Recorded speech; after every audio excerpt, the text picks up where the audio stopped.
नमस्कार, आप सभी को बिहार मिथिला न्यूज में स्वागत है। देखिए, सहयोग शिविर पूरा बिहार में चल रहा है। पटना के फुलवारी में लगा सहयोग शिविर और सैटेलाइट टाउनशिप के बारे में बड़ा बयान दे दिए हैं बिहार के मुख्यमंत्री सम्राट चौधरी। देखिए, बिहार बजट और झारखंड बजट पे भी बोलते नजर आ रहे हैं। विकसित भारत को भी लेकर प्रधानमंत्री के बारे में क्या कुछ बोल रहे हैं सम्राट चौधरी, तमाम जानकारी आप लोग को देंगे। देखिए, मंच से खुली मंच से बोल रहे हैं कि हमारा बिहार 2 गुना आगे बढ़ गया है और अपराध जो किस तरीके से बिहार में बढ़ रहा है उसको लेकर भी बड़ा बयान दे दिए हैं मुख्यमंत्री जी। क्या कुछ बोलते नजर आ रहे हैं सम्राट चौधरी जी। तमाम खबरें के साथ आप लोग को छोड़े जाते हैं। धन्यवाद। कानून का राज स्थापित करना है और बिहार में उद्योग को बढ़ाना है और यहाँ पर टाउनशिप बढ़ेंगे तो आर्थिक स्थिति हमारी बदलेगी, क्योंकि हम लोगों ने वो बिहार देखा। यहाँ विजय चौधरी जी सबसे वरिष्ठ साथी बैठे, रामकृपाल जी बैठे, श्याम मलिक जी बैठे। लंबे समय से बिहार की राजनीति को लोगों ने देखा और बिहार में जब पहली बार में सदन में आया तो बिहार का बजट 6,000 करोड़ रुपए का था सर। लेकिन जब नीतीश कुमार जी, सुशील मोदी जी ने पूरी अर्थव्यवस्था को ठीक किया और जब मैं 2024-25 का बजट पेश कर रहा था तो मेरा गर्व से सीना 56 इंच का हो गया। जिस बिहार में कोई फैक्ट्री नहीं था, कोई अर्थव्यवस्था के लिए चीजें खड़ी नहीं थी, लेकिन नीतीश कुमार जी ने ऐसी संरचना खड़ा किया कि जिस झारखंड में 87% रेवेन्यू चला गया था, सारा रॉयल्टी चला गया था, उस झारखंड का बजट 1 घंटा पहले झारखंड ने पेश किया और झारखंड का बजट 1,40,000 करोड़ भी नहीं था और बिहार का बजट 3,17,000 करोड़ का था। ये बदला हुआ बिहार, इसलिए यह समृद्धि के लिए आगे बढ़ना है।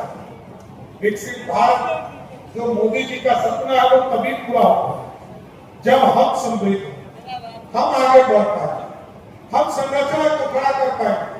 इसलिए हम लोगों ने टाउनशिप के लिए कल्पना किया, जहां हमारा उम्मीद है कि 10 लाख करोड़ का इन्वेस्टमेंट इस बिहार में आएगा। हम सेमीकंडक्टर पॉलिसीज बनाने जा रहे हैं। हमने सेमीकंडक्टर के माध्यम से नया पॉलिसी स्थापित किया है। आईटी सेक्टर में जीसीसी पॉलिसी लाया और हम लगातार बिहार में कैसे जमीन उपलब्ध कराकर हम इन्वेस्टमेंट को आगे बढ़ाने का काम कर सके।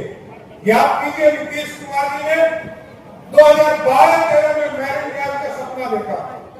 1970 में बॉम्बे में एक तरह से मैरिन ड्राइव बनकर तैयार हो गया और ये 26 किलोमीटर का सड़क, लगभग 6,000 करोड़ का सड़क बनाने में नीतीश जी को धीरे धीरे राशि देकर 13 साल लगे सर।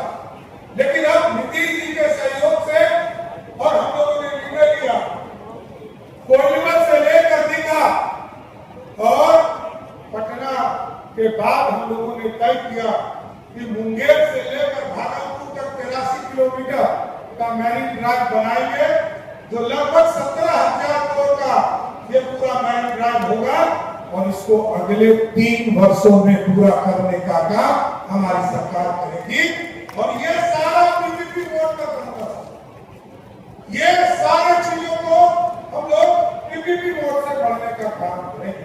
अभी कई लोग इन्वेस्टमेंट के लिए बिहार आ रहे हैं और सबसे ज्यादा जरूरत है नीतीश जी ने पीएमसीएच को सुधार, आईजीएमएस को सुधार, एनएमसीएच को सुधार, कई हॉस्पिटल बनाने का काम किया।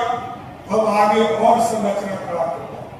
नीतीश जी ने सारे जिले में ऐसी व्यवस्था खड़ा किया है कि सब जिले में हॉस्पिटल बनाना। आज कई प्रेजेंटेशन हो रहे हैं और हम लोगों ने तय किया कि सभी जिला में एक मेडिकल कॉलेज बनाएंगे।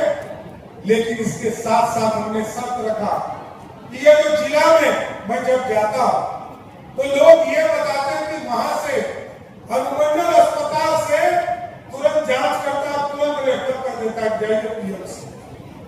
जिला के अस्पताल में जाता है कोई लोग तो उसको तुरंत कहता है कि आपको रेफर किया जाता है आईजीएमएस। मैंने कहा है 15 अगस्त से ऐसी व्यवस्था खड़ा कीजिए जब कोई रेफर कंसल्ट नहीं रहेगा। आप अपने यहाँ इलाज करो। कोई मेजर बीमारी है तो जरूर आप आईजीएमएस और पीएमसीएच ले, लेकिन कोई यदि मेजर बीमारी नहीं है तो हर हालत में अनुमंडल के अस्पताल में इलाज कराना है और जिला के अस्पताल में कराना है। और जो पदाधिकारी, जो डॉक्टर रेफर करने का काम करेगा उसके खिलाफ जरूर कार्रवाई हमारी सरकार करने का काम करेगी। बिहार को जानता नहीं है, बिहार ऐतिहासिक धरती है साहब। बिहार के लोग 200 वर्षों तक इस देश पर राज करते रहे। स्वर्णिम काल इसी धरती से लिया। आज बिहार को जानने के लिए दुनिया के लोग आते हैं। मैं तो प्रधानमंत्री नरेंद्र मोदी जी और नीतीश जी को धन्यवाद देता हूं। जिस जिलों में जो शिक्षा का मंदिर था, नालंदा, उसको स्थापित करने का काम, और हमको जिम्मा दिया दोनों ने कि विक्रमशिला को भी स्थापित करने का काम आगे बढ़ाओ। और आपको स्वस्थ करते हैं किसी साल विक्रमशिला यूनिवर्सिटी का भी नींव डलवाने का काम आदरणीय प्रधानमंत्री से करने का काम। हमारे टूरिज्म को कोई नहीं जानता, हमारे छठ पूजा को कोई नहीं देखता। हम सिर्फ बिहार के लोग भीड़ लगाने का काम करते हैं। हमने कहा है पूरी व्यवस्था खड़ा कीजिए। हम अपने टूरिज्म को बढ़ाना चाहते हैं। हमारे यहाँ लोग छठ पूजा होता है, इसको दुनिया को दिखाने का काम करें। हम मुंडेश्वरी मंदिर, जो मां मुंडेश्वरी का मंदिर है, उसको दिखाने का काम करें। उत्तला भवानी का जो मंदिर है मां का, उसको दिखाने का काम करें। हरिहरनाथ मंदिर है, इसको दिखाने का काम करेंगे दुनिया को। इसके लिए कॉरिडोर बनाने का काम करें। हमारे यहाँ सावन का मेला होता है। इस देश में इससे बड़ा सोशलिज्म दुनिया में कहीं नहीं हो सकता है। जल सब लेते हैं, सबकी बोली एक ही होती है, बोल बम, और सबका मकसद एक ही होता है, भोले बाबा को जल चढ़ाना। सबका मकसद एक। इससे बड़ा दुनिया में सोशलिज्म कहीं नहीं हो सकता। इसलिए साथियों, मैं तो अपने टूरिज्म को पूरी तरह दुनिया को दिखाना चाहता हूं। मां सीता का मंदिर बन रहा है, विष्णुपद मंदिर का कॉरिडोर बनाने का काम कर रहे हैं। हम भगवान बुद्ध की धरती को जहां ज्ञान प्राप्ति हुआ, उसके कॉरिडोर को बनाने का काम करें। नालंदा का जो अवशेष है, उसको भी दुनिया को दिखाने का काम करेंगे। क्योंकि अब दुनिया में हम 14 करोड़ की आबादी वाले प्रदेश हैं, और यदि दुनिया में देश बन गया तो छठा या 7वां देश ये बिहार होगा। इतनी आबादी, तो हमारी आबादी का लाभ हमको मिल सके, इस पूरी संरचना पे काम कर रहे हैं। इसलिए साथियों, आज